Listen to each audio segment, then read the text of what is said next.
Mirza Muhammad Haydar Dug'lat Markaziy Osiyoning 16-asrdagi atoqli muarrixi, adibi va davlat arbobi bo'lib, mashhur Tarixi Rashidiy asarining muallifi sifatida tarix sahifalaridan mustahkam o'rin olgan. O'rta asrlarda serqirra, ham harbiy, ham tarixchi, ham shoir sifatida faoliyat yuritgan shaxslardan biri bu Mirza Muhammad Haydar bo'ladi. Mirza Muhammad Haydar biz uchun ko'proq uning yozgan tarixiy asari Tarixi Rashidiy bo'ladi. Buni ahamiyatli tomoni shundaki, Boburnomaning ayrim yo'qolgan qismlarini to'ldirishi bilan biz uchun juda muhim sanaladi bu asar. Mirza Muhammad Haydar, unga Dug'lat so'zi ko'p ishlatiladi. Bu Mo'g'ullarning Dug'lat qavmidan bo'lgan. Lekin u Jahannoma degan turkiy tilda faoliyat yuritib, shoir sifatida ham nom qoldirgan, ayoziy taxallusi bilan ijod etgani uchun bizda uni ayoziy deb ham adabiyot sohada adabiyotchilarimiz tilga olishadi. Lekin Hofiz Tanish Buxoriyning Sharafnomai shohiy asarida Qoshg'ariy deb ataydi. Qoshg'ariy nisbati bilan tilga oladi. Sababiki u umrining ko'proq qismini Qoshg'arda, Yorkentda o'tkazgan. Shuning uchun shu taxallus qo'shib ishlatilgan. Lekin bu zaminda qalami bilan tarix yozgan, qilichi bilan davlat qurgan, ilm va jasoratni bir tanga aylantirgan insonlar kam bo'lgan. Ana shunday serqirra zotlardan biri Mirza Muhammad Haydar Dug'lat ham sarkarda, ham ulamo bo'lib voyaga yetadi. Temuriylar bilan qanday bog'liq edi degan haqli savol tug'iladi. Buning otasi Mirza endi Muhammad Husayn, uning otasi bir paytlar Temuriyzoda, ya'ni Boburning otasi Umar Shayx Mirzo xizmatida ham bo'lgan. Shu bilan birgalikda bu o'sha paytlarda mana Toshkentda yashagan, ko'proq yana bolaligidan uni otasi haqida gap ketyapti. Ya'ni Yunusxonning o'g'li Mahmudxon bilan do'st bo'ladi. Keyinchalik Mahmudxon o'zining singlisiga Xubnigar xonimni buni otasiga bergan va Mirza Muhammad Haydar o'sha Xubnigar xonimdan tug'ilgan. Ya'ni bu ayol Boburning xolasi bo'ladi. Qutlug' Nigar xonimning singlisi.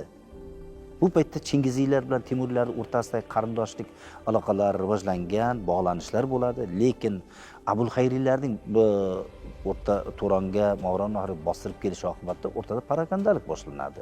O'sha yerda Boburning otasi vafotidan keyingi voqealar bilan bog'liq bo'ladi. Endi Bobur hali yosh, juda ko'pgina hududlar uning qo'lidan chiqib keta boshlaydi.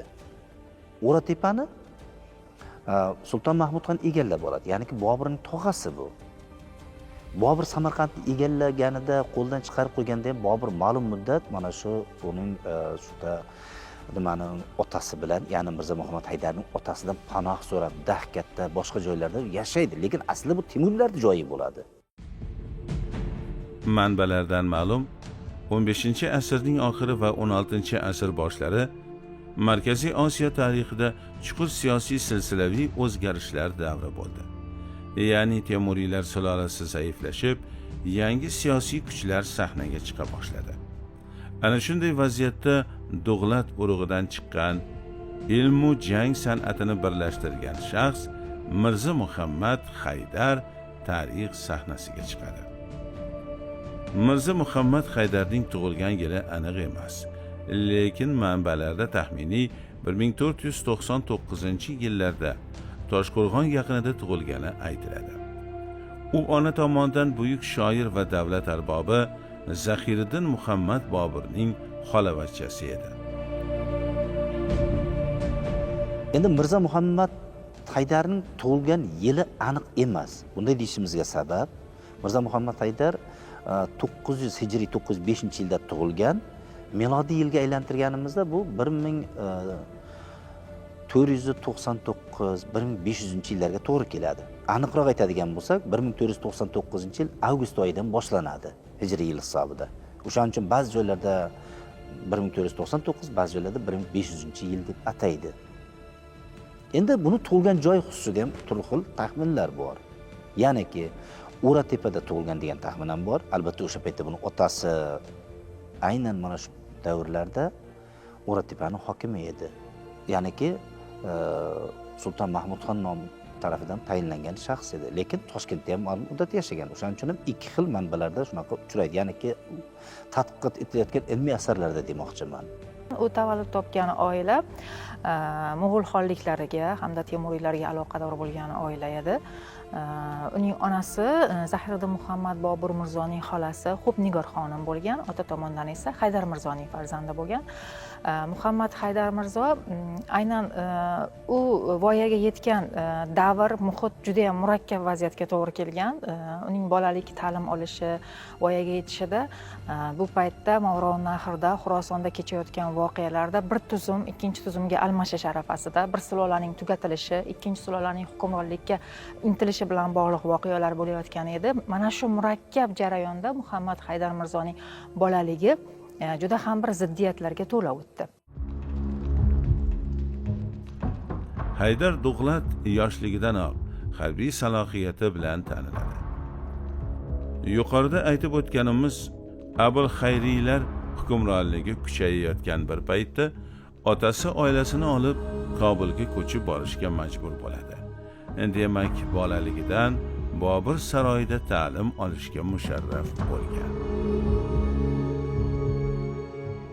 Bir muncha vaqt O'ratepa shahrida uning otasi hokimlik qilgan, hukmdorlik qilgan. Zahiriddin Bobur o'zini mana shu saltanat yurishlarida muvaffaqiyatsizlikka erishgan paytlarida O'ratepa shahri hokimligini unga berish haqida tog'asidan ishora bo'lgan, Sulton Mahmudxondan, lekin Muhammad Haydar Mirzoning otasi buni istamagan. Lekin keyinchalik Bobur Kobulga bosh olib ketib, u yerda o'zini taktik rejalarini tuzayotgan paytda, oyoqqa turayotgan bir paytda Haydar Mirzo ham Shayboniyxon istilosidan aziyat chekkan, Shayboniyxon bosqinidan omon qolish maqsadida qochib borgan beklar orasida Muhammad Haydar Mirzo ham Kobulga boradi. Yana bir tarixiy silsila, ya'ni Bobur shaharni tark etgan paytda Haydar Dug'latning otasi Kobulda o'zini hukmdor deb e'lon qiladi. Bobur endi Hirotga Sulton Husayn Mirzoning taklifi bilan Abul Xayriylarga qarshi kurashamiz degan taklifi bilan Bobur Hirotga ketayotgan paytida, Xurosonga ketayotganda Sulton Husayn Mirzo vafot etib qoladi. Bobur ta'ziyaga ketadi. Bu endi uzoq muddatga cho'ziladi. Boburning Kobulda uzoq yurishi. Ana o'sha paytda Boburga qarshi isyon bo'ladi. Mirzo Muhammad Haydarning otasi o'zini xon deb e'lon qiladi Kobulda. Bobur Kobuldan qaytib kelib Kobulda egallagandan so'ng ham endi baribir qarindoshi edi, o'zining xolasining eri edi. Unga Bobur hech qanday jazo bermaydi. Bobur uni avvalgidek hurmat qiladi, ya'niki go'yo Chingiziylar sifatida. Bularning farqi shundayki, endi Chingiziylar bilan bular qarindosh tutingandan keyin ularning saroyida erkin yurish imkoniyatiga ega bo'lgan shaxslardan biri sanaladi. Baribir ham o'z qilmishidan uyalgani uchundir Husayn Mirzo, endi ya'niki Haydar Mirzoning otasi avvaliga Xurosonga ketadi, keyin Shayboniyxonning oldiga boradi, Boburni Temuriylarga yomonlashga tushadi. Baribir shu oqibatda baribir uni Shayboniyxon o'ldiradi. Muhammad Haydar Mirzo yozadiki, o'zining Tarixi Rashidiy asarida onasidan erta yetim qolgan, bolaligidanoq ajrab qolgan.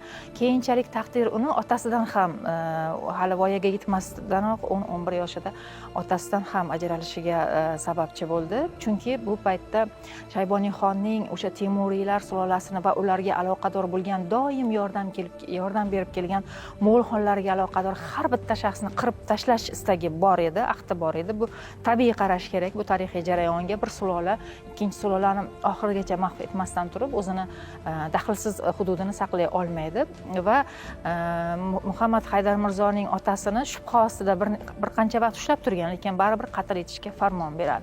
Mana shundan keyin Muhammad Haydar Mirzo to'laqonli bir yetim bo'lib qoladi, lekin uning bolaligida mana shu otasini hurmat qiladigan, uni avlod ajdodlarini hurmat qiladigan bir qancha yetuk shaxslar bor edi. Ular ko'magida yetarlicha tarbiya oldi deb ayta olamiz Muhammad Haydar Mirzoni.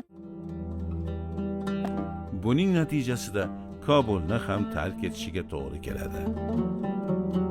Uning endi o'sha paytda ma'lumki Shayboniyxon juda ko'plab malikalarni o'zining sarkardalariga inom etgan va boshqalar bo'ladi-da. Bu sulton endi Mirzo Haydarning opasi Xonish Habiba begim uni Ubaydulloh sultonga beradi. Ya'niki o'zining ukasining o'g'liga beradi Shayboniyxon. Bunday aytganda Ubaydulloh xon sulton Mirzo Muhammad Haydarning pochchasi bo'lyapti. Ma'lum muddat u Buxoroda yashaydi. Lekin buni o'ldirish to'g'risida Shayboniyxon buyruq jo'natadi. Chunki bironta Chingiziyning, bironta Temuriyning tirik qolishini istamasdi. Sababi oddiy narsa, bu siyosiy holat ediki, ya'ni o'shani xon ko'tarib yoki sulton ko'tarib yoki bo'lmasa podshoh ko'tarib taxtga o'tirg'izib, unga qarshi urushlar bo'lishi mumkin edi. Ana o'shanda endi bu 10 yoshlik bola bo'ladi o'sha paytda. Buni Mavlona Muhammad shunday bir nimalardan yaqin kishilardan biri yosh bolani olib qochadi. 16 kishi Buxorodan uni olib qochadi. Badaxshon orqali Kobulga olib keladi. Bu paytda Mirzo Muhammad Haydar 10 yoshda bo'ladi. Unga ikki bir yaxshi murabbiy uchraganini aytishimiz kerak. Birinchi murabbiy sifatida uning xolavachchasi o'zidan 16 yosh katta bo'lgan Zahiriddin Muhammad Bobur edi. Zahiriddin Muhammad Bobur uni Buxorodan qochib kelayotgan paytda bu qochishga nima sabab bo'lgan? Bu quvg'inga vaqti keladiki, Ubaydulloh xon o'zini qaramog'ini ostida ayolini rafiqasini olib ketayotgan paytda aynan mana shu Muhammad Haydar Mirzoni ham Buxoroga olib ketgan edi. Lekin topshiriq boradi Shayboniyxondan Muhammad Haydar Mirzoni ham mana shu Mo'g'ul xonlariga aloqador qanaqa shaxs bo'ladigan bo'lsa, ayovsiz qatl etish, 10-11 yoshli bolani qatl etish haqida farmon boradi. Bir necha kun Ubaydulloh xon bilamiz endi Shayboniylarning orasida eng adolatli, o'zining taktik rejalariga ega bo'lgan, qat'iyatli hukmdor sifatida tanilgan Ubaydulloh xon.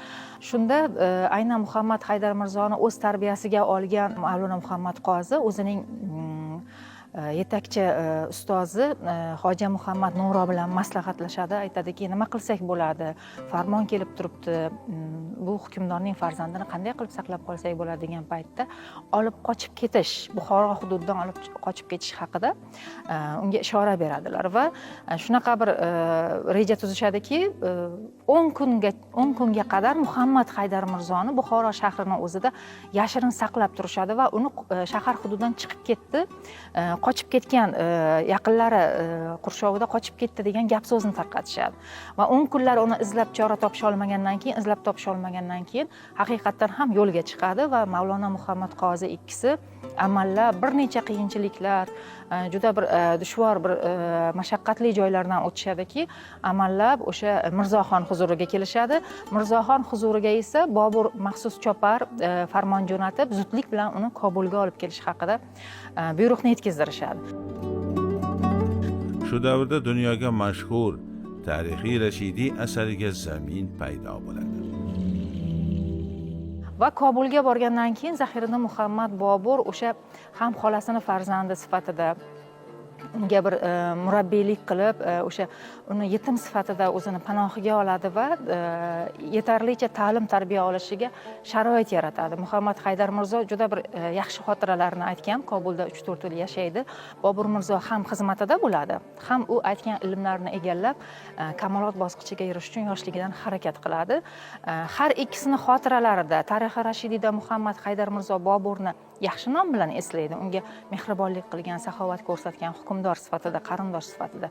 Ayni paytda Bobur ham Boburnomada qisqa bitikda eslab o'tib ketgan paytda o'sha uni insho bitish san'atini, ya'ni o'sha tarixiy asarlarni yozishi, qaysi harbiy qurollarni yaxshi ishlata olishi hammasi haqida qisqa bir bitikda yorqin xotirasini qoldirib ketgan. Endi Bobur 3-marta Samarqandni egallashga harakat qilib boshlaganida, endi bu 1511-yilda bo'ladi. Shayboniyxon vafotidan so'ng Hisor jangida Mirzo Haydarning ham, endi buning ham baribir navkarlari bo'ladi 3000 ga yaqin. Eng yirik mukofotni Mirzo Haydarga yozdirtiradi. Jang bo'ladi. Endi bu yosh bola jangda ishtirok etgani yo'q, lekin buni navkarlari urishyapti-da. Bobur shunaqa bir taktikani qo'llaydiki, Abul Xayriylar, ya'ni o'zbeklar ochiq tekis maydonda yaxshi jang qiladi. Bobur Hissorda shunaqa jang taktikasini qo'llaydi. Endi Boburning hali harbiy mahorati juda yaxshi o'rganilmagan. yakka yuriladigan so'qmoq yo'l bo'ladi, yolg'iz oyoq deyiladi, tushib keladida, keyin go'yoki chekingan bo'lib orqaga qaytishadi. Abul Xayriylar, Hamza Sulton, boshliq bo'ladi, asosiysi Abdullatif Sulton, bular yolg'iz yo'ldan yurishga majbur, otliqlar-ku. Tepadan turib ular hammasini Bobur jangda g'olib chiqadi, Samarqand taxtiga o'tiradi. Endi bu alohida tarix. Mana shunda keyinchalik endi oradan 1 yil o'tgandan so'ng Bobur G'ijduvon jangida mag'lub bo'lganda Hissorga qaytayotganida Mirza Haydarni Andijonga o'sha paytda Bobur xon qilib tayinlab jo'natgan Sulton Saidxon buni so'raydi. Ya'niki Mirza Haydarni so'raydi. Sulton Saidxon Boburning tog'asi, ya'niki Mo'g'uliston xoni Sulton Ahmad xonning o'g'li edi. Ya'niki Mahmud xonning ukasi, Yunus xonning farzandida. Mirza Haydar Farg'onaga kelganidan so'ng Farg'ona ulusi deyiladi. Endi Abul Xayriylar Toshkentni egallagandan so'ng Sulton Saidxon buni olib Qashqarga ketadi. Qashqarni egallaydi bular, shunisi qiziq. O'sha yerda Mo'g'uliya mamlakati Mo'g'uliya deydi-da, o'sha mamlakatda Saidxon o'zi hukmdorlik qilib, Mirza Haydarni ham yonida olib yuradi. 20 yilga yaqin bu yigit xizmat qiladi. Nihoyatda Boburni o'zi ham uni keltiradi, husn-xati chiroyli edi deydi. Qo'lidan juda ko'p hunarlar keladi. Ya'niki bir yigitga 40 hunar oz deyiladi. Duradgorlik ishlari ham, boshqa ishlar, mana shu ishlar qo'ldan keladigan yaxshi bir nima deydi, odobli, tarbiyali harbiy sarkarda bo'lib yetishadi. Sulton Saidxon nomidan Badaxshonga, Kofiriston deyilgan, Ladakh, Tibetga harbiy yurishni uyushtiradi. Endi oradan 20 yil o'tgandan so'ng bu ham nima deydi, o'sha kengashlarda, o'zi xonlarning qurultoylarida ishtirok etib, buni fikrini ham tinglaydigan bo'ladi xon. Bobur Hindistonga yo'l olganidan so'ng u Qoshg'ar va Kashmirda faoliyat yuritadi. Keyinchalik Kashmirni o'z hukmronligiga oladi va bu yerda madaniyat hamda ilm markazini barpo etadi. Muhammad Haydar Mirzo Boburning saroyida ko'p yashamagan, 3-4 yildan keyin Qoshg'ar hukmdori Saidxon qistovi bilan Saidxonni takror yozilgan xatlari, maktublari asosida Qoshg'arga ketishga majbur bo'ladi. U takror Muhammad Haydar Mirzoni o'zining tarbiyasiga jo'natishini iltimos qilib xatlar yozadi va bu paytda Zahiriddin Muhammad Bobur Haydar Mirzoni o'zi istar-istamas Saidxon huzuriga xizmatiga yuborishga majbur bo'ladi. Sulton Saidxon vafotidan so'ng taxtga uning o'g'li, endi mamlakati Mo'g'uliya deb atalgan, Mo'g'uliston mamlakatiga bu yerda uning o'g'li Abdurashid xon o'tiradi. Kitobning Tarix Rashidiya deb atalishi sababi ham mana shunda. Kitob fors tilida yozilgan 2 qismdan iborat. Abdurashid xon otasi davridagi saroy ayonlariga asta-sekinlik bilan zulm o'tkaza boshlaydi, ularni qatl qila boshlaydi. Buni tushunib yetgan Mirza Haydar Badaxshon, Kobul orqali Hindistonga yetib keladi. Avvaliga u Kamron Mirzoning saroyida bo'ladi. Kamron Mirzoning saroyi o'sha paytda Lahor shahrida bo'lgan. Bu undan keyin Dehliga o'tib, Humoyun o'sha paytda Dehlini poytaxt qilgan, Agaradan ko'chirib Humoyun xizmatiga o'tadi. Biz uchun yana bir qimmatli ma'lumotlar bu yerda o'sha Humoyunning janglarida ishtirok etishi bo'ladi. Suriylarga qarshi jangda bu Humoyun endi kam sonli qo'shin bilan ukasi nimalar qo'llamadi, Kamron Mirzo qo'llamadi, askariy Mirzo qo'llamadi akasini. Ana shu jangda Ganga darasi bo'yidagi jangda ishtirok etgan, o'z ko'zi bilan ko'rgan. O'sha jang tafsilotlarini keltirib berishi biz uchun juda muhim. Undan keyin endi bu 1540-yillarga to'g'ri keladi. Boburiylar Hindistondan chiqib ya'ni Lahorda o'sha paytda hozir Pokiston hududida katta kengash o'tkazishadi.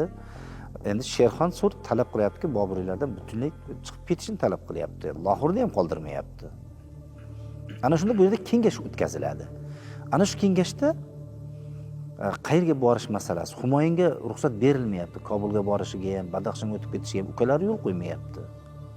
Gulbadan begim shunday ma'lumotlarni keltiradiki, bu Humoyun nomidan, Humoyun podshoh nomidan 500 ta navkar ajratib beradi, Kashmirni borib egallaydi. Lekin shundan so'ng orada aloqa uzilib qoladi. Ya'ni Humoyun Rajaston cho'llarida keyin Safaviylar davlatiga o'tib ketgan. Bu joyda biz bitta narsani tarixiy haqiqatni aytishimiz kerak. Kashmirdagi davlatni Boburiylar nomidan yuritmadi. Mirzo Haydar Kashmirdagi o'zi egallagan hududlarni Mo'g'ullar mamlakati deb atab, ularning nomidan yuritdi. Chunki Mirzo Muhammad Haydarning harbiy iqtidori bilan birga uning insonparvar siyosati ham aholi mehrini qozonadi. U podshoh sifatida zulmdan ko'ra adolatni ustun qo'ygan ozchil hukmdorlardan biriga aylanadi. Biz Muhammad Haydar Mirzoni muarrixlikdagi bir qancha yaxshi fazilatlarni ham sanab o'tishimiz mumkin. Bu Boburga xos bo'lgan yaxshi fazilatlar Haydar Mirzoda ham davom etadi. Birinchisi bu uning xolisligi. Biz odatda bir oilaga shikast yetkazgan sarkarda yoki hukmdorni qora bo'yoqlarda ko'rishimiz mumkin. Misol uchun Shayboniy xon siymosini ham Bobur xohlaymizmi yo'qmi? Boburnomada ba'zi o'rinlarda jahl bilan Shayboxon deb ataydi-da. Xohlaymizmi yo'qmi? Boburda katta bir ahd bor edi. Temuriylar saltanatini Temurbek deb ataydi o'zini bobosini. Temurbek orzusidagi saltanatni yanada markazlashtirish, kattalashtirish va o'zi shuni boshqarishni doim orzu qilgan. Haydar Mirzoni ham otasini shaxsan Shayboniy xonni o'zini farmoni bilan qatl ettirishgan. Lekin tarixi Rashidiyda Shayboniy xon obrazini tarixiy portreti deysizmi, adabiy portreti haqida gap ketganda, mana shu joyda hissiyotlarni to'xtatadi. Haydar Mirzo xolis tarixchi sifatida gapiradi. Har bitta olingan, misol uchun tilga olingan sahifada u otamning dushmani, otamning qotili degan nuqtai nazar yo'q. Muarrix o'zini xolis nigohini beradi. Masalan, bitta ziddiyatli voqea borda, Shayboniy xonga bag'ishlab yozilgan Shayboniynoma dostoni bor. Muhammad Soliq muallifligida. Unda o'sha o'zini ukasi Sulton Mahmudning vafotida juda qattiq qayg'uga tushganligi, ta'ziya kuni juda qattiq bir motam tutganligini aytadi. She'riy doston. Masnaviy. Lekin tarixi Rashidiyda buning mutlaqo aksi. Aynan Shayboniy xon aynan mana shu ta'ziya kunida otidan tushmagan, toki o'sha so'nggi yo'liga olib borgunga qadar meni yo'limga mana shu nom to'g'anoq bo'layotgan edi. Shu paytgacha bo'lgan g'alabalarim Sulton Mahmud nimasiga yozilyapti, Sulton Mahmud sharafiga yozilayotgani, endi o'zimni sharafimga yoziladi degan bir qarashlarni aytdi deydi. Bu endi bir paytda yozilgan bo'lmasa-da, lekin bir davrni mahsuli bo'lgan asarlardagi ikki xil yondashuv. Tarixi Rashidiy kitobi faqat tarixiy manba emas, balki ma'naviy qomus hamdir. Unda Mo'g'uliston, Turkiston va Boburiylar davlati haqida qimmatli ma'lumotlar keltirilgan. Ayrim tarixchilar uni Boburnomadan ham ko'p ma'lumot bera olgan deyishadi. Ikki faslga bo'lingan. Bu yerda Amir Temur haqida ham bor, Chingiziylarning tarixi keltiriladi. Juda ajoyib ma'lumotlarni o'z ichiga olgan. Faqat endi Boburnoma darajasida kitob emas. Men hozir mana shu familiyasini aytmayman, mana shu so'z bosh yozgan odamning bir qiziq gapni yozib qo'yibdi-da bu odam.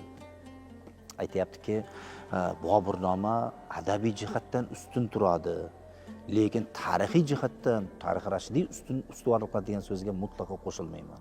Chunki tarixni yoritishda ham Bobur darajasida emas. Bobur darajasida mukammal emas. Juda ko'pgina voqealarni Zafarnomadan ko'chirganligini yo boshqadan ko'chirganini tarixi Rashidiy muallifi o'zi aytib o'tiribdi. Muhammad Haydar Mirzo o'zini tarixiy asarini 1441-1446-yillarda yozadi. Va uni oldida tajriba sifatida fors adabiyotidagi bir qancha tarixiy asarlar bilan birga turkiy tilda yozilgan muhtasham Boburnoma asari bor. O'zini xolavachchasi tomonidan yozilgan.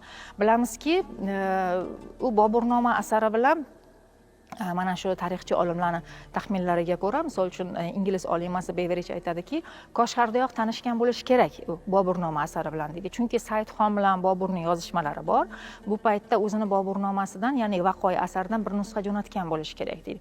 Ikkinchi taxmin, u keyinchalik Saidxonning o'g'li bilan bo'lgan ziddiyatlar jarayonida Hindistonga bosh olib ketishga majbur bo'ldi va 5-6 yil aynan Boburiylar saroyda ham xizmat qildi. Humoyun Mirzo, Kamron Mirzo qo'lida xizmat qildi va u yerda ham o'sha mana shu tarixiy asarlar bilan tanishgan bo'lishi aniq.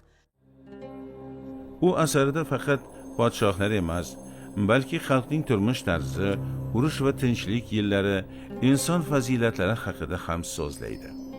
Shu jihatdan tarixi Rashidiyni jonli tarix deb atash mumkin. Asar bugun ham Markaziy Osiyo tarixi uchun asosiy manbalardan biri hisoblanadi. U nafaqat hodisalarni bayon etadi, balki muallifning falsafiy qarashlarini ham ifodalaydi. Mirzo Muhammad Haydarning o'sha buyuk xizmati mana shu tarixni yoritib berishi bo'ladi. Kitob aslida Boburnoma uslubida yozilgan kitob. Bu Boburning shogirdi bo'lgan shaxs. Shuning uchun ham buni to'g'ri ko'rsatib berishimiz kerak. Endi bizda ham ilmiy anjumanlar o'tkazildi, tarix Rashidiy tarjima nimasi bilan, o'sha tavalludi munosabati bilan bundan bir necha 10 yillarga yaqin ilgari kitobning tarjimalari haqida so'zlar yurildi, bahslar bo'ldi. Tarix Rashidiyni yuqorida aytib o'tdim, Gulbadan begim hurmat bilan tilga olgan. Ya'ni muallifni, chunki uni akasiga xizmat qildi. O'sha jangda ishtirok etdi, ko'zi bilan ko'rdi Ganga daryosi bo'yidagi jangni. Va Barong'ida o'ng qo'l qismida turdi. Uni Humoyun podshoh birodari Aziz deb tilga olgan. Gulbadan begim Humoyunnomada mana shu so'zlarni keltirib o'tadi. Ya'niki bizning, ya'ni Temuriylar tarixining ma'lum bir qismlarini yoritib berishi biz uchun juda ko'p ma'lumotlar bergan. Temuriylar tarixi haqida ma'lumotlar. Tarixi Rashidiy asari 1541-46 yillarda yozilgan va bu asar ikki qismdan iborat. Tarkibiy qism birinchi daftar, ikkinchi daftar. Lekin asarning ikkinchi daftar qismi avval yozilgan va uni to'ldirish uchun birinchi qism daftar keyin yozilgan. Ikkinchi daftarni yozilish tarkibiga qaraydigan bo'lsak, mazmuniga, etnografik, ensiklopedik ma'lumotlarga qaraydigan bo'lsak, ko'p holatlarda Boburnoma ta'siri seziladi. Biz bir muhitda ijod qilgan bu tarixchilarni bir fors adabiyotini vakili, bir turkiy adabiyotini vakili deb qaramasligimiz kerak. Movaron Nahor, Xuroson adabiy muhitini hosilasi bu asarlar. Shu bilan birga mana shu memuar janrini bo'rtib chiqishi, badiiylikni bo'rtib chiqishi, misol uchun Boburnomada ko'p kuzatiladi, buni bilamiz. Endi forsiy adabiyotda bu narsa bitta shaxsni esdaliklarini o'zini meni orqali, muallif qarashlari orqali bo'rttirib ko'rsata olish Muhammad Haydar Mirzogacha juda kuchli avj olmagan edi. Lekin Muhammad Haydar Mirzo o'zi uchun tayyor etalon bo'lib turgan, namuna bo'lib turgan Boburnomani ko'p joyidan adabiy ta'sirlangan va shunga ergashgan holda yozgan bu asarni. Shuning uchun ham mo'tabarligi jihatidan bu tarixiy asarlarni Boburnomadan keyingi ikkinchi o'rinda turuvchi shunaqa bir mo'tabar asar sifatida ingliz olimlar ham qayd etishadi. Tarixi Rashidiy asari. Mirzo Muhammad Haydar faqat sarkarda emas, balki faqih, shoir va faylasuf ham bo'lgan. Uning she'rlarida tasavvuf ruhi, sabr va tavakkul g'oyalari yaqqol seziladi. U dunyodagi barcha ishlar ilm va amal bilan go'zal bo'lishini uqtiradi. Hindistonda bir muddat yashagan paytda Muhammad Haydar Mirzo tajribali sarkarda sifatida, davlat arbobi sifatida aynan Boburizodalar faoliyatini kuzatadi, lekin Boburizodalar faoliyatiga berilgan baho asosan tanqidiy ruhda.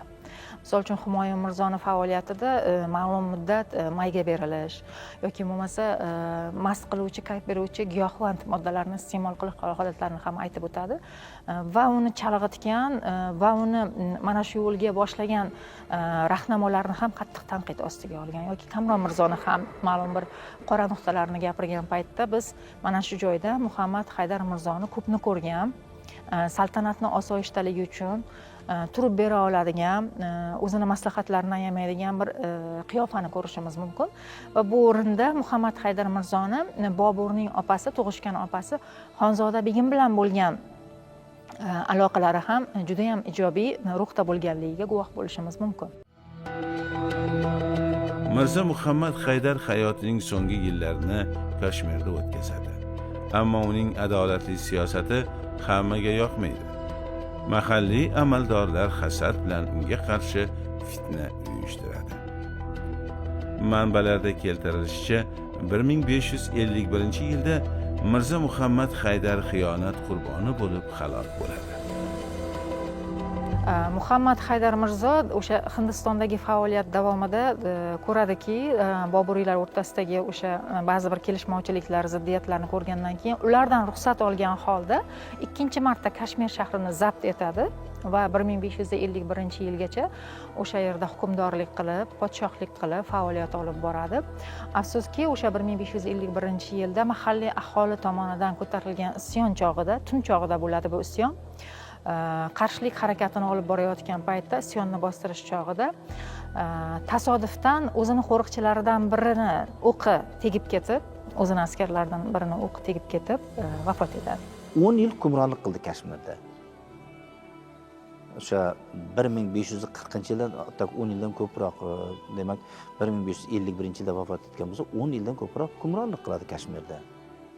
Va o'sha yerda o'zining navkarlari tomonidan otilgan o'qlardan tasodif o'qlar tufayli yaralanib, kamondan otilgan o'q bilan vafot etgan, kasallanib. Uning qabri Shrinagar shahrida. Men Shrinagarga borganman, lekin qabrini ham bilardim o'shanda, lekin borganim yo'q. Lekin O'zbekistondan o'sha Bobur xalqaro jamg'armasi homiyligidagi ekspeditsiya borgan. Mirzo Muhammad Haydar vafotidan so'ng uning oilasi, endi ayollari bitta emas, bir nechta bo'ladi, bolalari hammasi Qoshqarga ketgan. Uning o'limi bir sarkardaning emas, balki butun bir davrning fojiasi edi. Ammo u qoldirgan ilmiy va ma'naviy meros hanuz tirik. Bugun Kashmirda, Qoshg'ar va Samarqandda uning nomi hurmat bilan tilga olinadi. Tarixi Rashidiy asari esa dunyo universitetlarida o'rganiladi.